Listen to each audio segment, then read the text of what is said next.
Le journal communautaire L'Écho d'en haut de Saint-Pamphile met fin à son édition papier. Journée mondiale sur la prévention du suicide, un reportage de Mario Lacombe.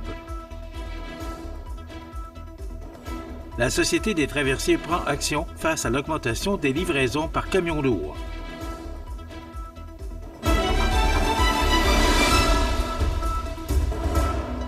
Mercredi 11 septembre 2024. Bonjour mesdames et messieurs et bienvenue à votre bulletin d'information sur le réseau de télévision CEMA TV. Dans son édition de septembre, le journal communautaire L'Écho d'en haut de Saint-Pamphile, le conseil d'administration et sa directrice générale, Mme Diane Bérubé, annonçaient que ce numéro de septembre 2024 était la dernière édition papier du journal L'Écho d'en haut. Écoutons Mme Bérubé qui nous donne les principales raisons de cette décision. Tous les sites Internet ont pris le dessus sur le papier, puis c'est normal, je l'ai compris en l'eau. Mais là, à un moment donné, quand en septembre ou en octobre 2023, on nous annonce que Publisac, à partir de février, il n'existera plus. Nous autres, on faisait affaire avec eux. On s'était déjà informé pour la distribution par Poste Canada, mais là, on a calculé nos prix. Tout ça nous coûtait 70 % de plus faire affaire avec Poste Canada que de continuer avec Publisac. Fait que là, déjà là, ça nous a fait peur un peu. Décision difficile. L'équipe demeure fière du travail accompli depuis plus de 40 ans. Depuis 2022, la situation budgétaire du journal s'est fragilisée. Le journal, format papier, disparaît, mais les administrateurs gardent espoir de revenir avec la formule web du journal au cours des prochains mois, malgré la réticence du marché actuellement face à la nouvelle technologie de s'informer localement. Écoutons à nouveau Mme Bérubé. Moi, je pense que ça va être comme une infolette puis qu'à partir de cette infolette-là, que les gens vont s'abonner avec leur adresse courriel, ils vont pouvoir aller cliquer sur... ils vont rentrer, mettons, dans le site de l'Écho, puis ils vont aller choisir toutes les icônes. Les 7 municipalités vont être là, puis on va essayer de faire en sorte que tout le monde soit informé. Puis moi, je vais prendre mon information de toutes les municipalités qui veulent bien m'envoyer leur information de ce qui se passe, ce qui va se passer dans leur municipalité, puis ça va continuer. C'est sûr que le changement numérique, ça fait peur aux gens, mais en même temps, c'est pas si pire que ça. Il suffit de l'apprendre. Mais il y a des personnes âgées que je connais qui n'ont pas de misère avec. Là, leurs enfants leur ont aidé là-dessus, puis ça va bien. Mais c'est sûr que c'est un changement important. Le monde des médias est particulièrement difficile depuis l'arrivée des réseaux sociaux, faisant chuter les revenus publicitaires de la majorité des médias, tant locaux que nationaux. Le retrait de Publisac en février dernier a accentué les difficultés que vivent les journaux locaux et régionaux en raison principalement de l'augmentation des coûts de distribution par l'utilisation de Poste Canada, dont les tarifs sont beaucoup plus élevés, comme le soulignait Mme Bérubé. Aussi, pour la clientèle commerciale, la nouvelle circulaire Radar qui a remplacé le Publisac n'aurait pas, selon certains utilisateurs, comblé le vide laissé par le départ de Publisac. L'intégrale de l'entrevue réalisée avec Mme Bérubé vous sera présentée dans l'émission Bonjour Côte-du-Sud demain, jeudi. Et c'est hier, mardi 10 septembre, que se tenait la Journée mondiale de la prévention du suicide au pavillon communautaire Espace citoyen de Montmagny. À cet effet, l'Ancre, le Trait d'Union et le CI3S de Chaudière-Appalaches recevaient la population à participer à l'événement Ravive ta flamme. De plus, le film documentaire Des vies à vivre était présenté ce même jour de 10h à 19h à la salle François Prévost, projection de contenu et de témoignages qui ont incité les organisateurs à se mobiliser pour créer cet événement. Mario Lacombe de CEMA TV était sur place et voici son reportage. Dans le cadre de la Journée mondiale de la prévention du suicide, l'Ancre, le Trait d'Union et le CI3S de Chaudière-Appalaches invitaient la population à participer à l'événement Ravive ta flamme, qui avait lieu au pavillon communautaire Espace citoyen de Montmagny. Madame Renée Hébert, directrice générale de l'organisme l'Ancre, nous parle de l'importance de son organisme de participer à une telle activité. Donc, c'était important pour nous de s'unir pour la prévention du suicide dans Montmagny-Lillet. Nous, du côté de l'ANC, on s'occupe vraiment d'offrir des services de soutien pour les membres de l'entourage d'une personne qui vit un trouble de santé mentale. Donc, aussi les personnes qui peuvent vivre à un moment ou à un autre de leur vie une crise suicidaire. Madame Mélissa Boilard, directrice générale de l'organisme Le Trait d'Union, ainsi que Madame Marie-Ève Landlois, chef du programme santé mentale et de dépendance au CI3S Chaudière-Appalaches, nous parlent du déroulement de cette journée de prévention du suicide. Oui, en fait, le premier atelier ce matin, c'était la trajectoire de crise. Donc, comment on peut arriver, en fait, là, la personne, elle arrive dans le système, donc soit par le 811, par les policiers, par l'urgence. Donc, comment qu'on arrive en crise et la prise en charge ensuite là, dans le réseau. La journée, dans le fond, qui a été organisée aujourd'hui, c'est aussi pour rendre accessible la demande d'aide, c'est aussi pour parler du suicide et le fait que c'est possible aussi de s'en sortir, d'aller chercher de l'aide, d'avoir nos proches avec nous pour améliorer notre situation, pour aller mieux aussi. C'est possible de survivre aussi à ça. Donc, la journée a été organisée avec des panel des discussions. Dans le fond, le matin, c'était surtout pour l'intervention de crise. Donc, qu'est-ce qui se passe en intervention de crise? Qu'est-ce qu'on fait? Comment on intervient? Comment on aide aussi les gens, que ce soit au CIS ou avec les organismes communautaires? Et dans l'après-midi, dans le fond, c'est un atelier plus sur le rétablissement. Comment on se rétablit de tout ça? Comment on s'en sort de tout ça aussi? C'est le message qu'on veut lancer, dans le fond, qu'il y a de la détresse, oui, mais il y a aussi il y a une possibilité d'avoir de l'aide et de s'en sortir. Madame Mélissa Boilard nous parle également des signes avant-coureurs qui peuvent nous permettre de reconnaître une personne à tendance suicidaire. Bien, en fait, on va voir beaucoup des changements chez la personne parce que chaque personne va avoir ses propres symptômes. Par contre, on peut voir une personne qui a tendance à s'isoler, qui aimera peut-être qui ne partira plus à ses activités habituelles, un changement dans l'humeur aussi. Fait que c'est vraiment là, de porter attention aux changements chez la personne. Mario Lacombe à l'espace citoyen de Montmagny pour CEMA TV.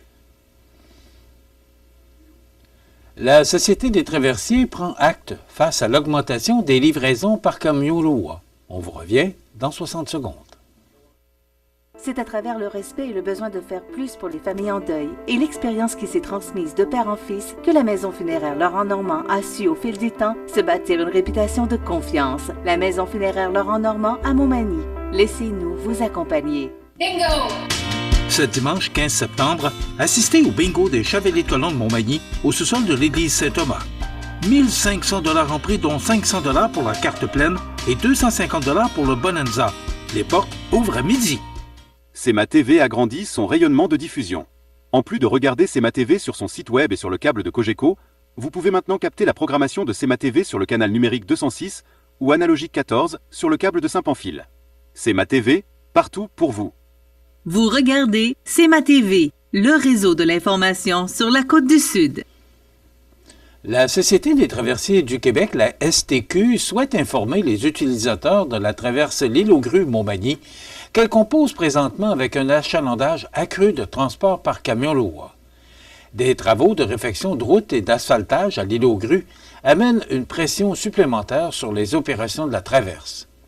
Afin de garantir la sécurité et conformément à la réglementation en vigueur, la charge maximale du navire doit être respectée en tout temps. Cela peut donc impliquer de devoir laisser des voitures à quai, même si certains espaces sont toujours disponibles sur le navire. De plus, pour tenter d'assurer le meilleur service possible aux insulaires, la STQ procédera à l'ajout de certaines traversées en marge des heures normales d'opération. Et ces voyages réservés au transport de camions d'asphaltage ont pour but de supporter la réalisation des projets prévus par la municipalité. La Société des traversiers du Québec encourage les usagers à bien prévoir leurs déplacements et à éviter les périodes de livraison prévues à l'horaire pour traverser avec leur véhicule, puisque les places à bord sont limitées par la présence de poids lourds. La STQ rappelle que l'horaire affiché sur son site Internet mentionne les traversées prévues à l'horaire. La Société des traversiers du Québec invite donc les utilisateurs fréquents ainsi que les touristes en visite à consulter le site Internet au traversier.com. Les sports, présentés par Groupe Corriveau, entrepreneur électricien et plomberie, un appel, 4 services. Groupe Corriveau à Montmagny, 88 248 8992, votre solution. Vous avez des projets de construction ou de rénovation? Pensez Groupe Corriveau, entrepreneur électricien et plomberie. Un appel, 4 services, 88 248 8992, Groupe Corriveau à Montmagny ou groupecorriveau.com. La solution pour du travail bien fait.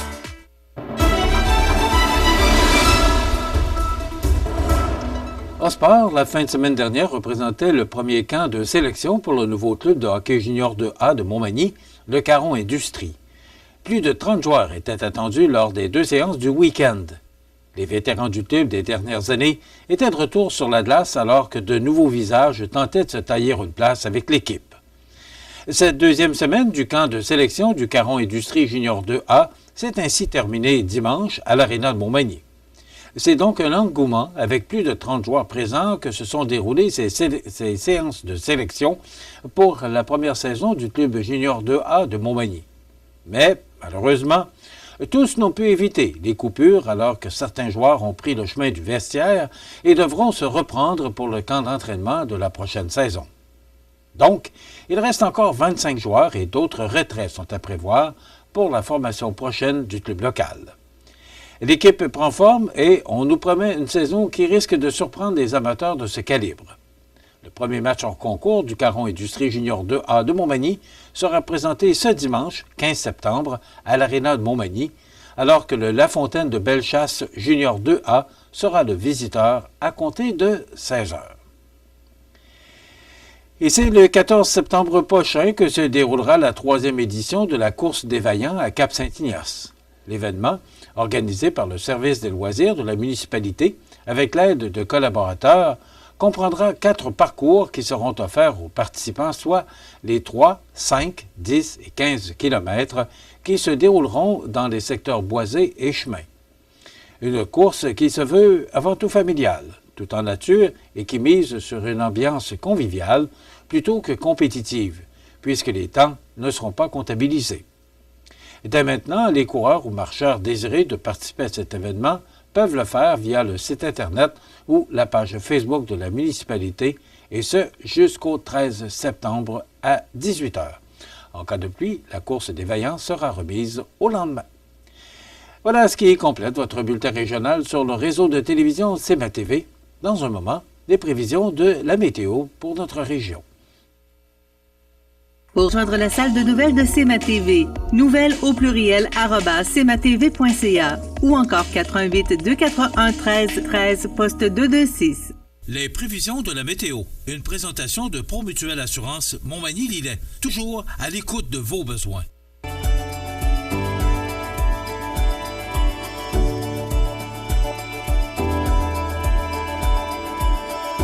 Êtes-vous Promutuelle Assurance? 88 248 7940. La la la la la la la.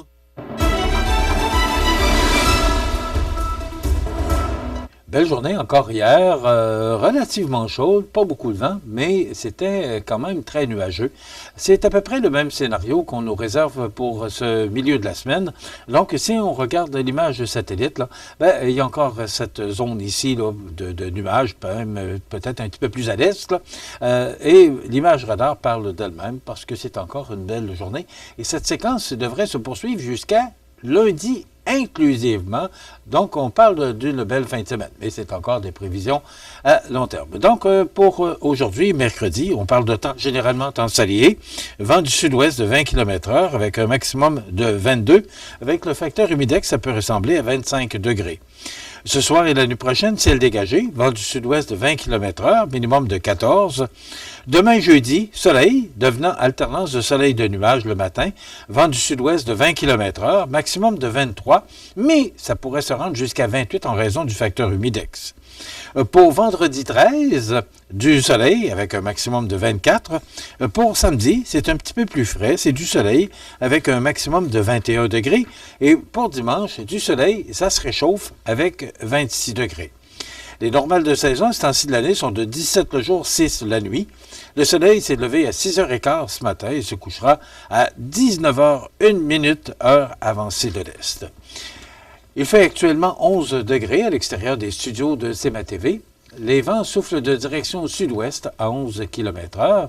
L'humidité est à 79 % et la pression barométrique est à 102,1 kPa. Maintenant, pour le bateau qui fait la navette entre Montmagny et l'île aux Grues. Donc, les départs de l'île aux Grues pour aujourd'hui, qu'un seul départ et il est tard ce soir, 21h15. Et pour la traversée de Montmagny vers l'île aux Grues, c'est aussi tard, c'est 22h, donc en raison des marées, on ne peut qu'offrir qu'une seule traversée en ce mercredi. Dans quelques instants, on vous propose une entrevue avec l'humoriste Dominique Léonard, présenté par les productions Louis Lachance, qui sera en spectacle sur le bateau, la croisière La Chance, voilà, excusez-moi, ce vendredi. Il y aura le député Généreux qui sera avec nous jusqu'en fin d'émission et il y aura les avis de décès. Donc, c'est le menu qu'on vous propose pour ce mercredi 11 septembre. Je vous souhaite donc une excellente émission à notre antenne.